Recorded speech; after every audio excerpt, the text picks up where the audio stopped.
Before I even sat in the boardroom with them, I sent an email and I pitched and I said, I can do this for you guys. And then I said, let me do a audit. And then they said yes. I did the audit and I sent them the presentation of the audit. So the quality of the presentation then opens the door to the actual meeting.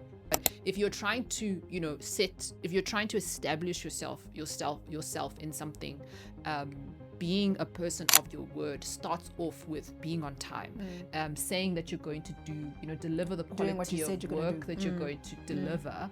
That's hard.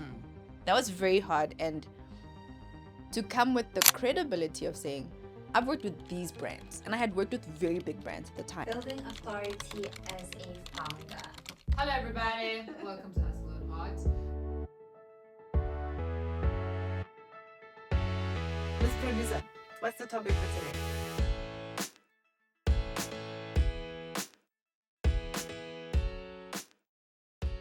Hi, Nyaki. Hello Kopano. Welcome back. Thank you. My mic is far. Thank you. How are you feeling today? I'm feeling fine. I'm feeling funky. I'm feeling grand. We'll take that one. Golly, Miss Producer, What's the topic for today? what's the topic for today? Building authority as a founder. Nyaki, Just rolling these out, eh? you know, how old were you when you had your first business? Nah, I'm not a standard. I was hiring. I had staff at 24. Paying salaries at 24. So no, I'm not a good standard. You were at CCMA. No, I was literally doing CCMA things at 25. No, I'm not a good standard. I was actually thinking about it. No. No, Don't no, use me as a standard. I actually don't think that is a bad thing. I think I was the same age and I fired them all. Because I was just like, this employing people thing is not for me. I'm too young for this. I'm too young to be the person who's responsible for salaries. But these days, especially in the era that we live in, a lot of people get into business quite young. And I think you feel it when you're young. Like how did you even have people in your kitchen and listen to you at the age of, because Nyaki, you're not like the biggest person. Like I have a you big don't have an authoritative personality. figure. Okay, I have a big personality. No, so if you don't know, I used to own a restaurant. My husband and I bought a restaurant just after we got married. Yes, I was a child bride at 23. So at 24, we had bought our first business. So the fortunate part was that it was an existing business. But I think like also with entrepreneurship and with unemployment rate anyway, like people will go to work, right? It's just about being trustworthy enough to be able to say like, because obviously like work is weird, like especially when you're starting out, if you're like completely new and you need to hire people, and this is obviously not about hiring people, but like building that kind of authority, any kind of authority, creditors, debt, any kind of creditors, is that people have to, there's a level of trust like that goes, you have like 30 days worth of trust. And that 30 days is basically say like, are you going to pay the invoice in 30 days or you're going to pay the pay slip at the pay the salary in 30 days. And so that's like kind of where the start. And I guess the question around building authority is like just being like knowing that when you employ people, whether you're subcontracting or you're hiring people or you're doing anything, you're getting any kind of business relationship, like you actually can deliver on that promise. So knowing that there's money in the bank, firstly, that you're going to yes, the money's going to come, but even if it doesn't, then there is that option. But building, I guess the question is to say like, how do you build that credibility? And slowly. Actually, it's like it's not something it's like one deal at a time. Like yes, you have one promise that you make. If you deliver on the promise, then you point. Yes, like every relationship, right? The reason why you have a husband now is because the first time he said he was going to call you and then he called you, right? Yeah. The second time he said, I'm going to come pick you up, and then he did come and pick you up, right? If a guy or if a person, we always use guys as an example in Club She Is. Because dating and marketing just makes sense. Yes. So if the guy says he's going to call you and then he doesn't call you, and then he's going to call you at 2:00 and then he calls you 2 days later at 3:00, you're just like, this guy. You might give him another chance. I wouldn't, but you might give him another chance. And then, he's going to say he's going to pick you up and then he doesn't pick you up. Like that is a person that can't be trusted, right? Yeah. That is a person whose authority, whose word doesn't mean anything. And so like, I think especially as a business owner, we try and build credibility with really big things, right? We want we want to get funding and 10 million rand funding. And yes, all those things are great and all well and done. But like, are you a person whose character even allows people to trust? I'm going to be, let's set a meeting for 9 o'clock. If you come into my meeting at 9 o'clock, at 9:01, you are already late. Like, and I know it's like a harsh thing, but the meeting is at 9, not 9:01, right? So it's built on everything. It's not just did you deliver on the Yes. promise, but there's like many little promises. Well, that on is the way promise. there. The promise is that you're going to be there at 9 o'clock, right? You Yeah. accepted the meeting. Yeah. So at 9 o'clock, if you're not there, then you've already broken that trust. And like, it's such a bad, like, it's such a bad way to start a relationship. Like, obviously, you know, when you're working with someone and you at work, we do it all the time. We don't do it all the time, but you know, there's days where you're like, my computer's restarting the last minute. It's doing a system reboot. Totally fine and acceptable. But if you're trying to, you know, if you're trying to establish yourself in something, being a person of your word starts off with being on time, saying that you're going to do, you know, deliver the Doing what quality you said of you're gonna work do. that you're going to deliver, not submitting AI slop as your own work. Oh my gosh. Not submitting AI. That is a whole topic for another day because I've got a whole thing for you. But what I want to ask from you is, do you think that there's a difference between credibility and authority? Because so when the business I ran was a digital marketing agency, full house. I did everything, right? But it's also because I came from an agency culture, whereas an account manager, I also did everything. I built the app, I did the ads, I did the content. I did like there was nothing you don't do for a client, like full scope. And when I started the agency, I was like, you can't do everything. People need to specialize in certain things. So I got a copywriter, got a content creator, I got people to do the different things. And the hardest thing for me was to sit in a room and ask a business that delivers products to Dischem and Spa and Clicks and say that trust me, and this company is distributing from another country, and asking them, let me handle your African social media profiles, let me do the ads for you guys, and I'm this tiny and I just started the business 2 months ago. That's hard. That was very hard. And to come with the credibility of saying, I've worked with these brands, and I had worked with very big brands at the time, right? Handling those things myself. And I didn't know at the time. I'm just an oversharer. So I've always been blogging or vlogging, in some way or another. So if I handled Mr. Price. If I was doing Mr. Price, I would tell people what I did for Mr. Price. Like, I just wasn't at a brand event. I went to the suppliers. I did this, I did that. Like, I took pictures. I've always been like a content creator. So that helped me build the credibility to say I can do it. But I felt like I had no authority in the room because Kimogana, firstly, and I was talking to a dude. And then the woman who is also in the business, who's a partner in the business, she's like MBA and like all these things. Like, she's a heavyweight. And that was tough. I don't even know how I got the contract, to be honest with you. I think they had a lot of faith. I mean, most businesses do. Like, that is generally how it will go. But it goes back to that thing. Like, okay, so firstly, I'm sure you showed up on time. I was about to say, right? You did show up on time. Because the thing is, the minute you don't, they're just like, oh my god. Okay. And so you showed up on time. Yes. You had a good presentation that made sense, right? So you don't build up to that thing. Yes. So okay, here's the Nyaki method. Before I even sat in the boardroom with them, I sent an email and I pitched and I said, I can do this for you guys. And then I said, let me do a audit. And then they said yes. I did the audit and I sent them the presentation of the audit. So the quality of the presentation then opens the door to the actual meeting. And then I was on time for the meeting and I was over prepared for the meeting. And I answered every single question. So because you were prepared. Because I was prepared. Yes. Right? And had I just leaned on, oh, I'm awesome, I've worked with these brands, I've done all of the stuff, look at my content, it's gone. Yeah, and which is what a lot of, especially when we say young in the industry, entrepreneurs do.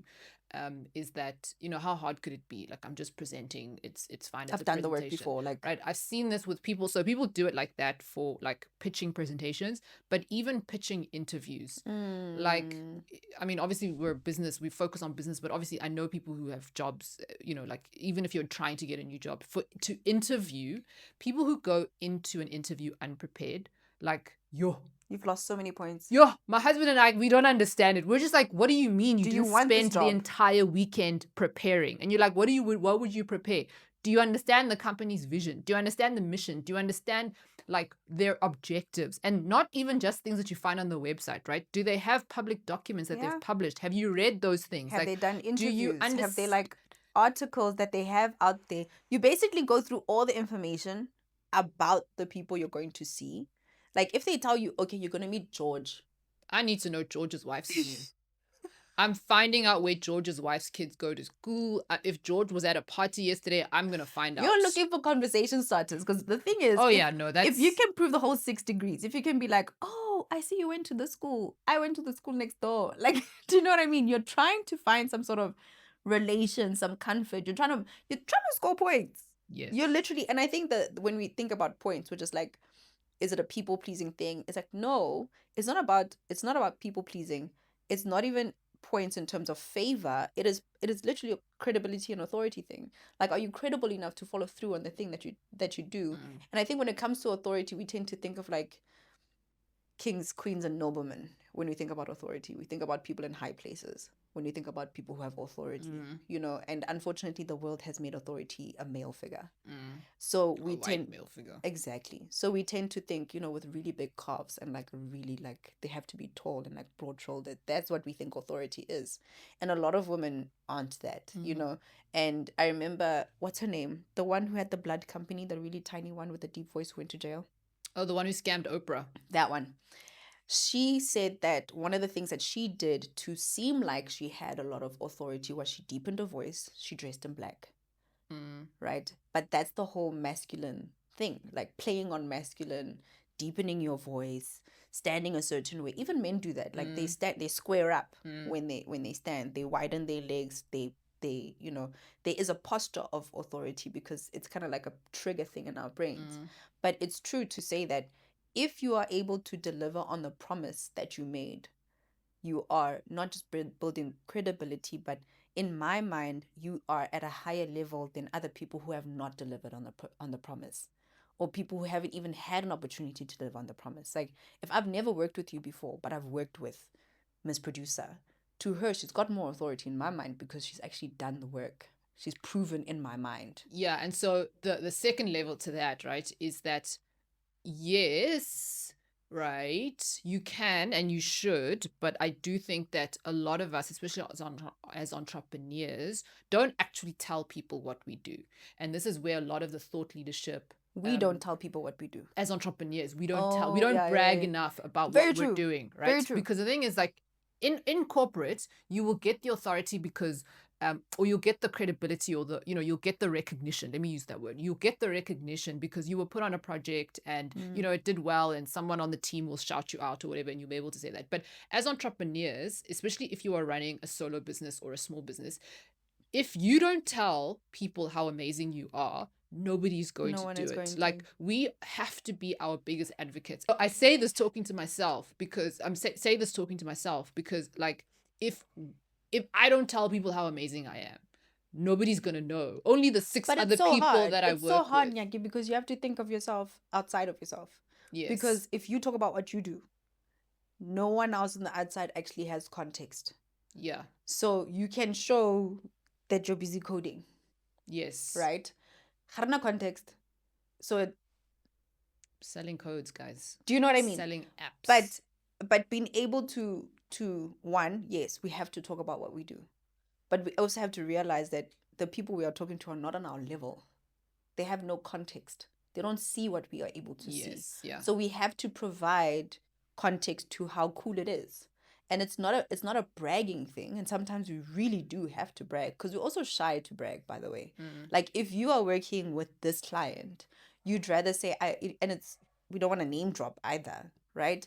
But being associated to and working with a certain level of people is part of the thing that gives you those points, Mm. right?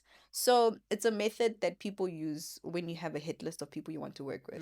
They say use the last interview to get your next interview. Yeah. So I had this person, or I have this person lined up. It makes the next person Say want to yes. say Yeah, yes, yeah. right? And if you're doing that on a one-to-one basis, you can imagine as an entrepreneur, if you're not saying that I did this, then booking your next thing is going to be hard. Mudupe, she said this in a story. So if you're finding this episode useful, I have something that I think is going to interest you as an entrepreneur. If your business is not paying you at least 35,000 Rand per month, we've developed a free audit that is going to help you assess what the issues could be. I know as a busy entrepreneur, you get into the rut of doing the work, like pushing every day, pitching, but there's something that you're missing. This audit helps you identify what that is and helps you figure out what to do about it. See the details below on how you can access it completely for free. Let's get back to the episode. She was going around, she's quite well known in her industry, in the fashion and production industry, right? She's an amazing producer as well. And like technical production, like live technical production is like actually quite specialized. And she was on the circuit, certain period of time, art and fashion happening in Cape Town. And she posted up a story saying she met up with people who genuinely know her. And then they were talking about a certain like task or project, and they did not know that she can do that. Yes. And it dawned on her that it was her fault. Yes. Yes. 100%. Because I go to church with over 3,000 people, and every time someone's like, Nyaki, I saw you on Facebook. What? You just popped up on my Facebook. Are you famous or something? I have had that conversation with people. Obviously, I go to a big church. I don't go to a big church, but I go to a church, right? No, her church is blowing up. So I go to a church and I see people, but people in my connect group, like your and cell that's group, close. people that I do every week, guys. I meet with these people every week. I'm there sobbing my story. Oh, business is hard. It's not working. But I they have don't to know what fire the business people. I'm actually hiring. does. Literally, one of my connect group members was like, Nyaki, you popped up on my Facebook. Are you famous or something? Oh no, one of our latest clients, when she called and she said, I need you guys to do this. And I was like, we've been doing that for 8 years.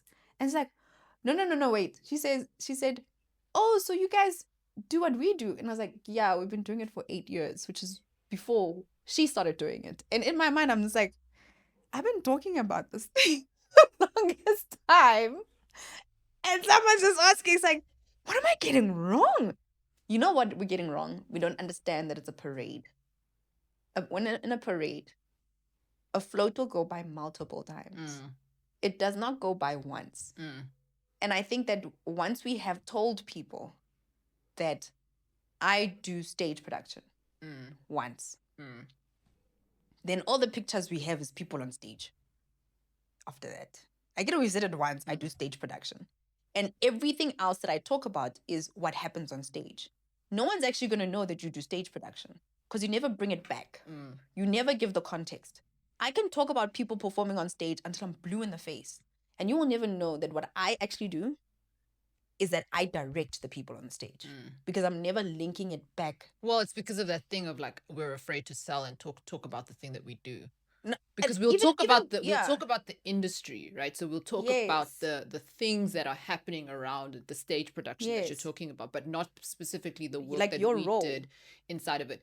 And yes, so the parade is the parade going around is actually a really good example, because when I was when I started out with Club She Is, one of the things that people would be like, oh, but I've said this before. And so the business that I had before was NH Co, right? It was a natural hair co. And the premise of that was just teaching people how to take care of their hair. Like, Literally how to wash their hair. nothing else, no complications. How many times can you tell someone how to wash your hair?